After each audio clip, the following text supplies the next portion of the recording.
हरे कृष्णा। जय श्री हरि विष्णु। भक्तों, अधिक मास में आने वाली पवित्र पद्मिनी एकादशी को सभी एकादशियों में अत्यंत श्रेष्ठ माना गया है। कहा जाता है कि यह व्रत मनुष्य के जीवन के बड़े से बड़े दुखों को दूर करने की शक्ति रखता है।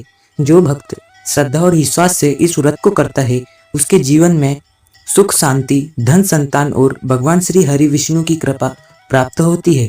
शास्त्रों में बताया गया है कि यह एकादशी 3 वर्षों में केवल एक बार आती है, इसलिए इसका महत्व और भी अधिक बढ़ जाता है।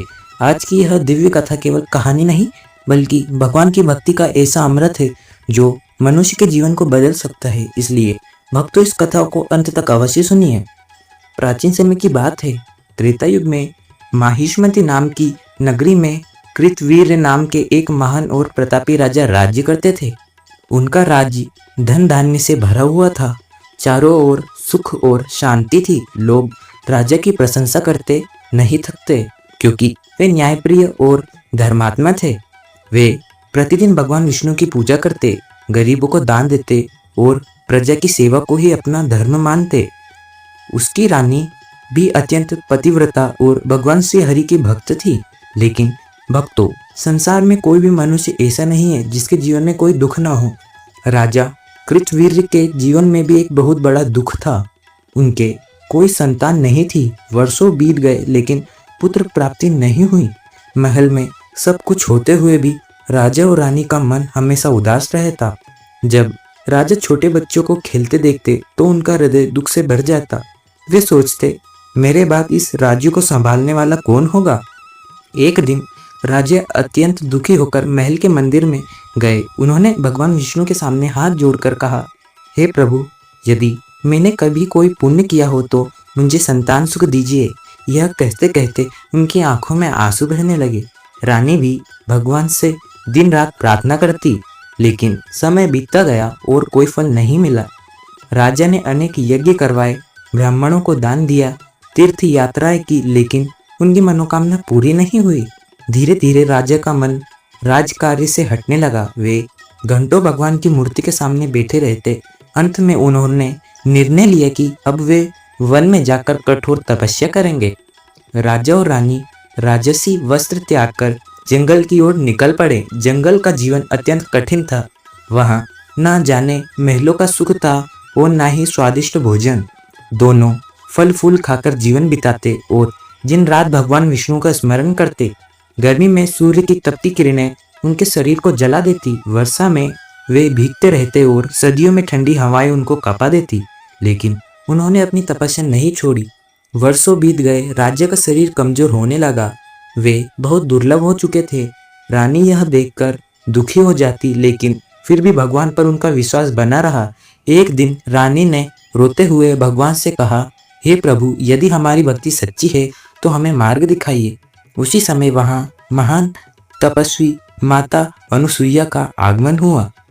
उनके चेहरे पर अद्भुत तेज था। रानी तुरंत उनके चरणों में गिर पड़ी और अपनी सारी पीड़ा सुनाने लगी। माता अनुसुईया ने ध्यान लगाकर सब जान लिया। वे बोली, हे देवी, अधिक मास के शुक्ल पक्ष में आने वाली पद्मिनी एकादशी अत्यंत दुर्लभ और पुण्यदायी है। जो भक्त श्रद्धा और नियम पूर्वक यह व्रत करता है, उसकी सभी मनोकामनाएं पूर्ण होती है।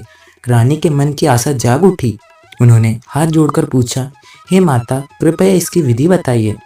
माता अनुसुईया बोली, एक दिन के स्नान करके भगवान विष्णु का पूजन करना, तुलसी दल अर्पित करना, दिन भर उपवास रखना और रात भर भगवान का नाम जपना।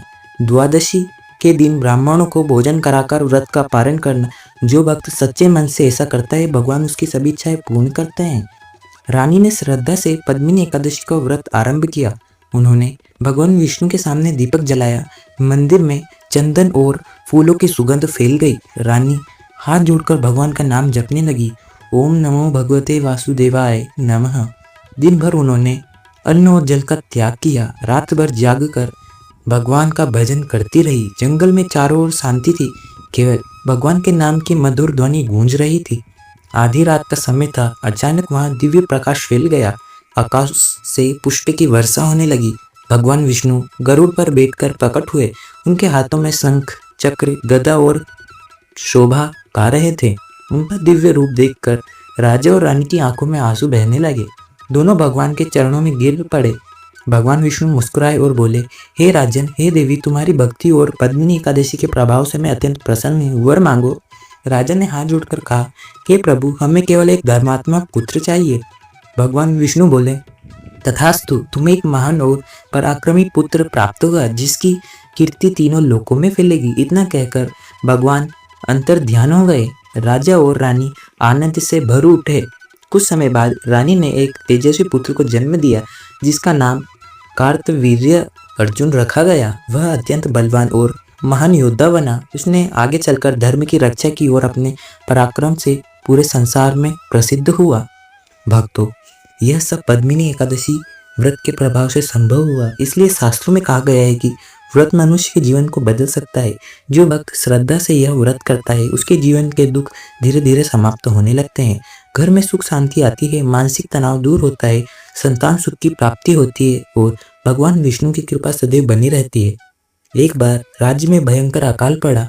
वर्षा नहीं हुई, खेत सूख गए, लोग भूखे रहने लगे। तब राजा और रानी ने पूरे राज्य में भगवान विष्णु का संकीर्तन करवाया और स्वयं पद्मिनी एकादशी का व्रत रखा। आश्चर्य की बात यह हुई कि कुछ ही दिनों बाद बादल छा गए और जोरदार वर्षा होने लगी। पूरा राज्य खुशियों से भर गया। लोग कहने लगे, सचमुच भगवान अपने भक्तों की रक्षा करते हैं। भक्तों, भगवान केवल धन या बड़े उपहार नहीं देखते, वे भक्त का सच्चा मन देखते हैं। यदि कोई व्यक्ति हृदय से उनका ध्यान करे तो वे उन पर अपनी कृपा जरूर करते हैं। भक्तों, भगवान केवल धन या बड़े उपहार को नहीं देखते, वे सिर्फ देखते हैं मन की सच्ची भक्ति। यदि कोई व्यक्ति सच्चे हृदय से भगवान को पुकारता है तो प्रभु उसकी सहायता अवश्य करते हैं। एक गरीब वृद्ध महिला की कथा भी पद्मिनी एकादशी से जुड़ी है। वह बहुत गरीब थी लेकिन भगवान विष्णु की अनन्य भक्त थी। एकादशी के दिन श्रद्धा से छोटा सा दीपक जलाया और भगवान के सामने रख दिया। उसने कहा, हे प्रभु, मेरे पास आपके देने के लिए कुछ नहीं है, केवल मेरा विश्वास है। भक्तों, कहते हैं कि भगवान उसकी भक्ति से इतने प्रसन्न हुए कि धीरे धीरे उसके जीवन की सारी परेशानियां दूर हो गई।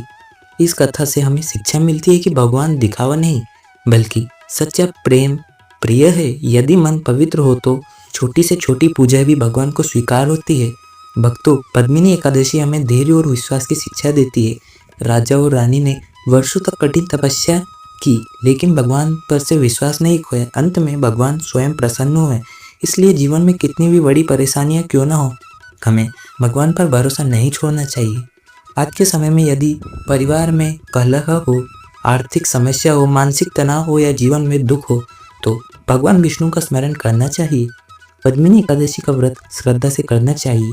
धीरे धीरे जीवन में सकारात्मक परिवर्तन आने लगते हैं। इस पवित्र दिन झूठ, क्रोध और बुरे विचारों से दूर रहना चाहिए। गरीबों को भोजन कराना चाहिए, गौ माता की सेवा करनी चाहिए और भगवान का नाम जपना चाहिए। ऐसा करने से भगवान अत्यंत प्रसन्न होते हैं। कहते हैं कि जो भक्त इस दिन रात भर जागरण करके भगवान का भजन करता है उसे हजारों यज्ञों के बराबर पुण्य प्राप्त होता है। इसलिए इस पवित्र रात में भगवान का नाम लेना अत्यंत शुभ माना गया है। भक्तों, संसार में धन से बड़ा यदि कुछ है तो वह मन की शांति है और मन की सच्ची शांति केवल भगवान की भक्ति से ही मिलती है। इसलिए जीवन में चाहे कितने भी व्यवस्था हो, भगवान के लिए थोड़ा समय अवश्य निकालना चाहिए। आज भी बहुत से लोग कहते हैं कि उनके पास सब कुछ है लेकिन मन में शांति नहीं। इसका कारण यह है कि उन्होंने भगवान से दूरी बना ली है। जब मनुष्य ईश्वर को भूल जाते हैं तो जीवन में खालीपन आ जाता है, लेकिन जब वह भगवान की शरण में आता है तब जीवन में प्रकाश आने लगता है। पद्मिनी एकादशी केवल व्रत नहीं बल्कि आत्मा को पवित्र करने का दिव्य अवसर है। यह हमें सिखाती है कि सच्ची भक्ति और धैर्य से असंभव भी संभव हो जाता है। यदि आप भी चाहते हैं कि भगवान श्री हरि विष्णु की कृपा आपके परिवार पर बनी रहे तो श्रद्धा से कमेंट में लिखिए जय श्री हरि विष्णु। वीडियो को लाइक करें और शेयर अवश्य कीजिए ताकि यह पवित्र कथा अधिक से अधिक भक्तों तक पहुंच सके। हरे कृष्णा, जय श्री हरि विष्णु नारायण।